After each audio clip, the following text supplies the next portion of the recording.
So we are here mainly for Ocean Star States and the Dominican Republic. And why the Dominican Republic? Why? Well, the video kind of touched on it a little bit. It's an up-and-coming place. It's kind of like Costa Rica was, kind of like Panama. I consider Costa Rica a little bit oversold at this point, a little pricey. I consider Panama somewhere in between. Still a little room to make money there, but prices are a little too high for me. Dominican Republic models itself kind of after those two countries. They have a lot of wonderful tax benefits. They have a lot of retirement benefits. They're part of this Central America Free Trade Agreement. So all their laws are open. They have to be in order to have been accepted into that Central America Free Trade Agreement. And you know, you get title to property. It's fee simple title. It's just like here. It's you know, you get a deed that's recorded, and it's very open. It's done through a judicial process.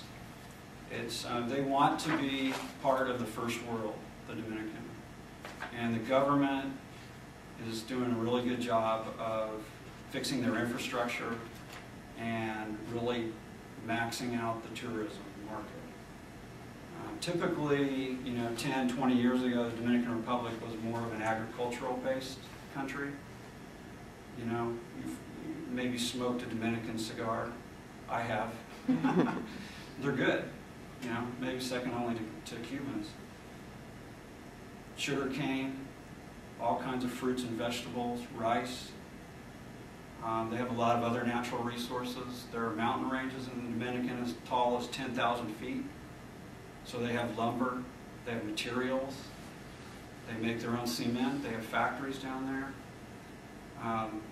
And why do you say, why does that matter? Well, it matters because if you're dealing with like a little island, for example, like Turks and Caicos or even the Bahamas, they don't make all their cement.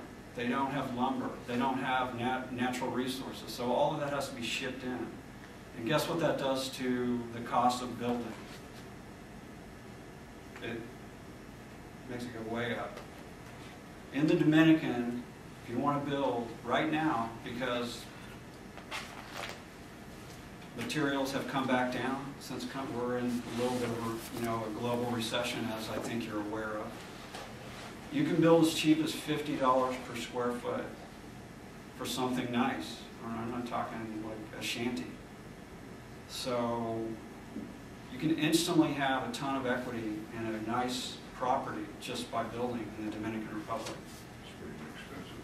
Yeah, I mean, compare that to here. What is it here? Anybody? 102. Yeah. And that's cheap. If you go on the coast, it's more like 150 or more. So it's essentially half the price to build in there. And that's where you can make some significant money. In addition to the fact that the land prices are already appreciating at somewhere between 20 to 60% per year. And I know that's the case because when we bought our initial property, the initial land, we had it appraised, and that was in December of 2006. We had another appraisal in 2007, and then we had an appraisal done in 2008. So we had 3 certified appraisals done on our piece of land, and it's gone up 84%, I believe, over 19 months, 19-month period. So that works out to be roughly like 50–55% per year. Now, I'm not saying every single piece will do that, but that's at least something that I can verify with a certified appraisal that has been done. So the land's going up, the building is very cheap, the government is very open. The president of the Dominican Republic, his name is Leonel Fernandez. He was educated in New York, speaks English. He was just re-elected to another 4-year term. Their elections are democratic, they were peaceful, no riots or any problems. So that's another thing to consider when, if you are looking to invest in what I call an international property, look at the government, make sure it's been stable for a while.